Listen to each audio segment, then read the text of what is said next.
How's it going, fellas? This is D Wayne, bringing you the Week 12 Game of the Week. I'm a little behind this week. We're flying through some games, and with some crazy weather we've been having, I've been out of power for most of the day today, so I haven't got we've about half the week's already been played.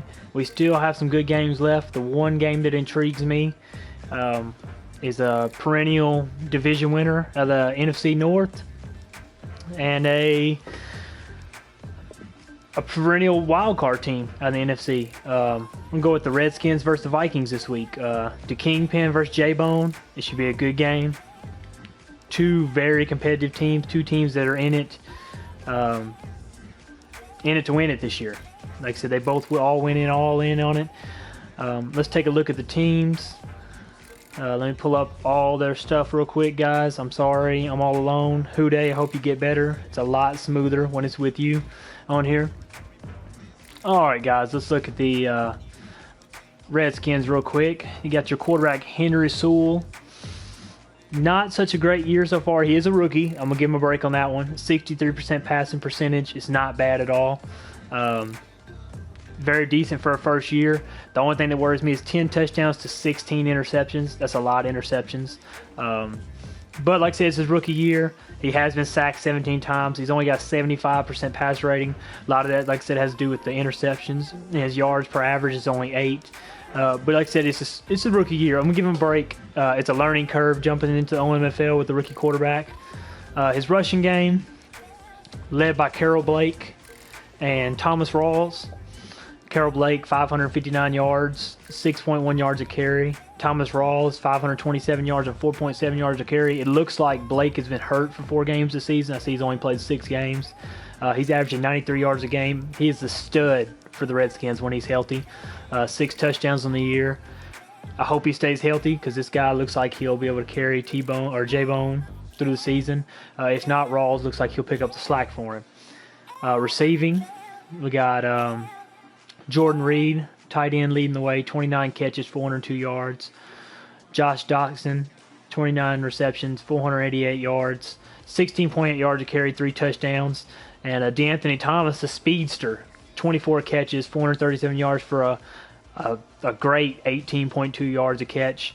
We got Blake coming in with 189 yards. Crowder, Thomas. He really spreads the ball around. You got 6 people right there that are within 15 catches of each other.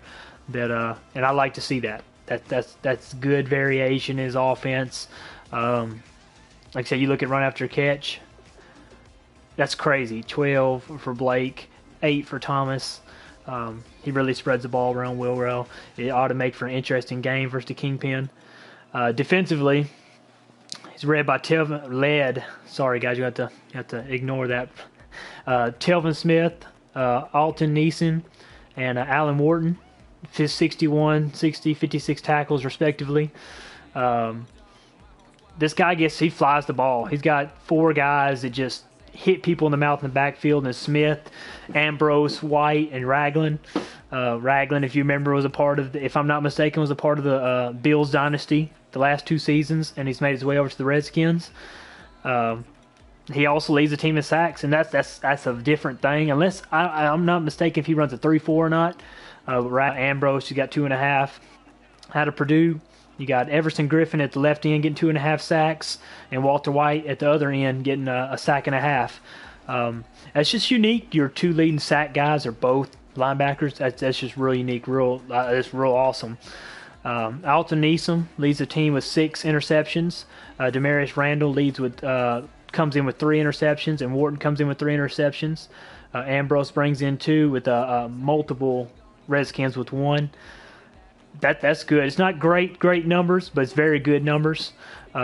Looks like for a very solid defense. You got a host of people with forced fumbles, and Ragland, like I said, leading the way. Ragland looks like a force to be reckoned with on this team. And if the Redskins can cut down on the interceptions, I think this offense would churn at a lot more efficient rate. We'll just leave it at that. Let's look at the Vikings, and then we're talking about an efficient rate. Bridgewater has not been very efficient this year. The Kingpin is the air out king. The Kingpin likes to throw the ball. He is a magician with passing offense, but it has not translated well for Bridgewater this year. 2,600 yards passing, 7 touchdowns, and it hurts me to say this because I hate throwing interceptions, and I get sick at just hearing interception. 22 interceptions for Bridgewater. I don't know what you're doing, Kingpin. You're way better than that. You put up crazy numbers with Kaepernick a couple seasons ago, and I think Bridgewater is a vast improvement over Kaepernick. I know you're better than that. I think you put yourself in some situations where you have to pass the ball sometimes. I'm going to cut you some slack. I know you're better than that. 266 yards a game, 8 yards per attempt. Could be better, 67 rating, but like I said, interceptions. Cut those down, man, and Bridgewater's rating is a lot higher. Rushing attack, and this is the tale of those interceptions. You got to run the ball better than this. Damian Williams, 237 yards rushing, 2.5 yards a carry, 7 touchdowns. I can't knock that. 7 touchdowns is good. 23 yards a game. Jerick McKinnon, 43 touches, 133 yards, 3 yards a carry, 26 yards per game. And Waddle, 31 carries, 79 yards, 2.5 yards a carry, a touchdown. Kingpin, we got to get more out of them running backs. Looks like you're trying. Lewis is the only one over 3.5 yards a carry down here. That goes a long way to tell you to get far in the playoffs, Kingpin, and you look like you're going to be on your way there this year. We've got to have more of that running game. You got to be able to just knock people in the mouth and run the ball and open it up for Bridgewater, because if you do that, you'll be scary. If you can run the ball, you'll be a dark horse favorite to win the Super Bowl, in my opinion. Let's look at the receivers. Jermaine Kearse, 42 catches, 617 yards, 14 yards a catch, 2 touchdowns. Treadwell, 37 catches, 514 yards, 2 touchdowns. Pruitt, 552 yards, 15 yards per catch, a touchdown. Cheek, who a few years ago, if you remember that, was a first-team All-Rookie in the OMFL.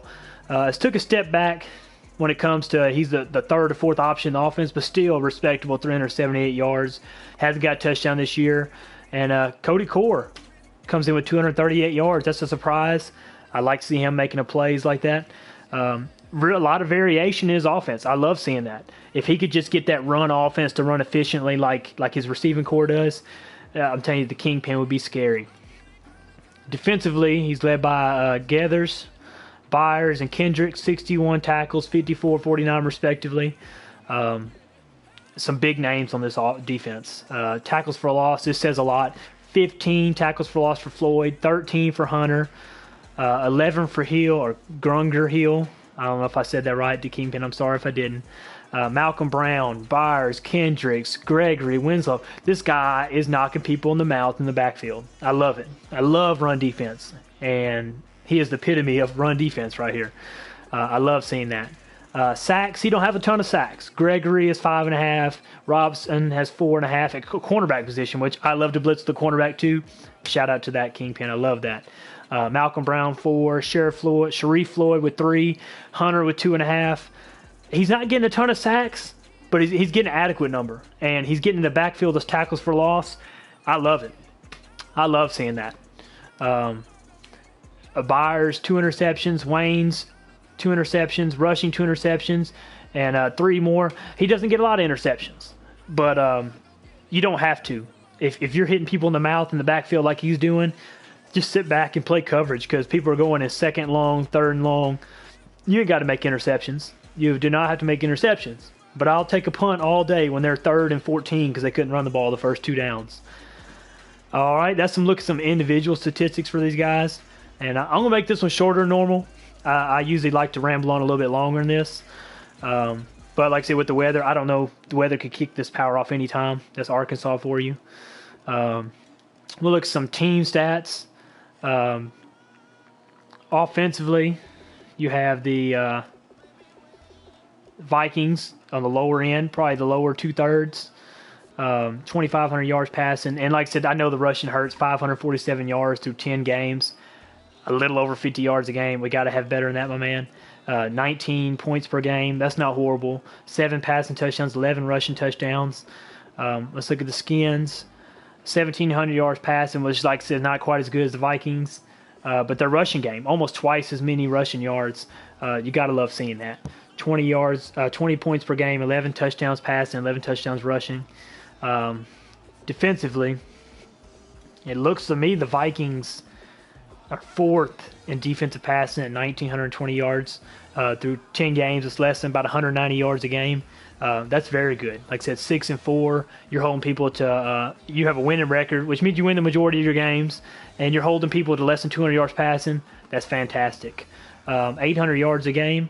That's a little bit surprising rushing because, like I said, he is ahead. Most teams, especially in this league, kind of they hit the panic button, they get behind, and they just abandon the rushing game. Well, they haven't abandoned him. He's averaging almost 82 yards a game rushing against him. But so far, it hasn't exactly hurt him. Like I said, he does have a winning record, and if I'm not mistaken, he's second, one game behind the Bears right now in the standings for the NFC North. He's gave 186 points through 10 games. He has 23 sacks, 7 forced fumbles, 12 picks. Like I said, I'd like to see more picks, but when you hit people in the mouth like he does, you don't have to. Let's go down and stalk out the Redskins for a few minutes. Gave up 2,229 yards passing, 849 yards rushing. Not bad. Not too far off from the Vikings in the rushing game, but he gives up about 40 yards more a game passing, which isn't horrible. He gives up 19.3 points a game. He has 19 sacks, which, like I said, is not quite as much as the Vikings, middle of the pack for the league. 7 fumble recoveries, 18 interceptions, which I like to see, which he's almost averaging 2 interceptions a game. That's a big deal. If you can make teams turn the ball over, especially if you don't have the run stop like the Vikings do about hitting people in the mouth, you got to make some interceptions because, like I said, you let people get in 3rd and 3, 3rd and 4, 3rd and 2 short downs. People are a lot less predictable. You get somebody getting 3rd and 9, 3rd and 10, you can sit back and wait for that guy to throw it or pin your ears back and go after the quarterback.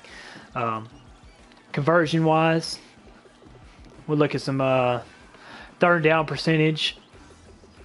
Redskins at 40% right now. Isn't horrible. It isn't horrible. That's probably league average. 4 downs. That's a real telling. 100%. He's made the most out of his 4th down chances. I like to see that. You don't see a whole lot of teams just go for it, especially successfully on 4th down. Most people kind of panic when they get on 4th down. Not J-Bone. Vikings 38%. Not much. Just maybe a little bit below league average. 5 out of 11 on 4th down. He goes for a lot more. Not quite as successful as J-Bone. But like I said, it's a telling tale. You have to be in those situations to know. Let's look at red zone efficiency. There you go. The Vikings, 86% in the red zone offensively. I like to see that. I would like to see more touchdowns, though. 13 out of 29, but 12 kicks. But you still got to come away with the points. And the famous words of Ducks, if you were in field goal range, you have to come home with points. I didn't take much from you all. I mean, I don't take much advice from you Ducks, but I took that one. You got to have points when you're in scoring position. You can't throw the ball away. Vikings are doing that.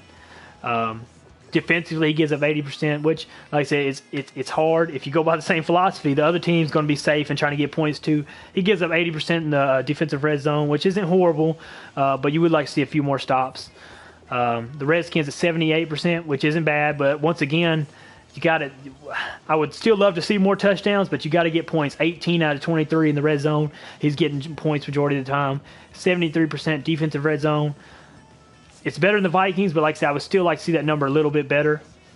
Just for the fact that it's heartbreaking, it's back-breaking to stop somebody in the red zone when they think they're going to get points and you take that away from them. That is a game changer. Turnovers.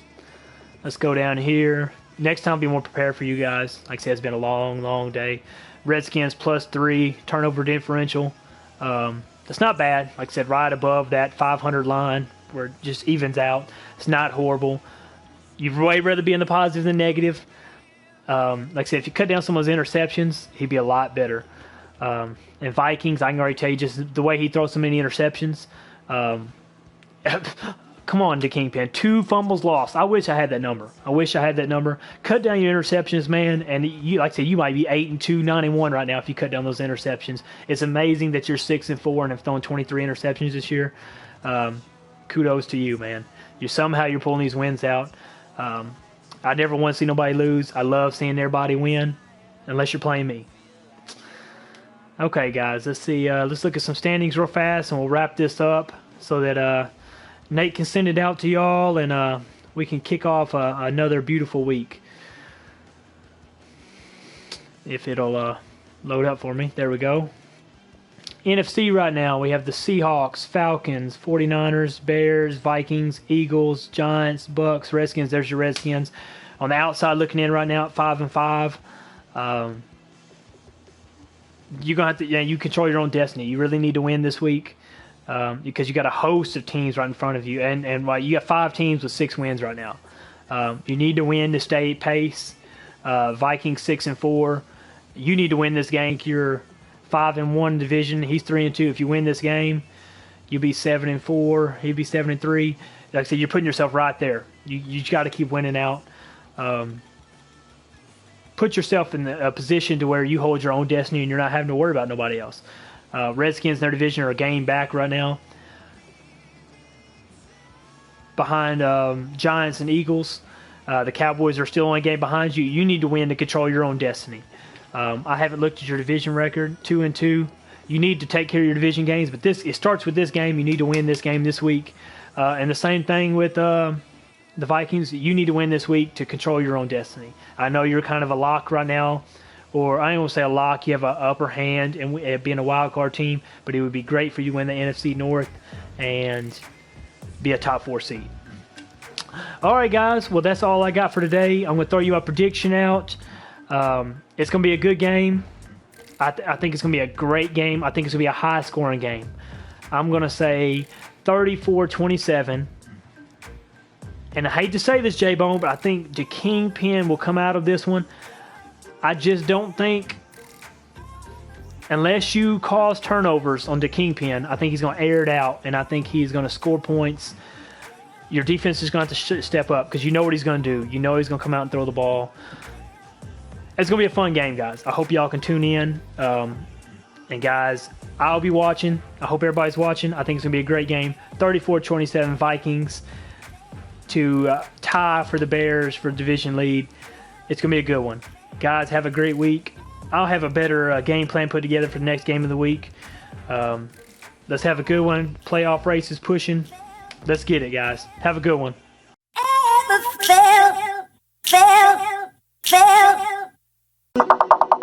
Second.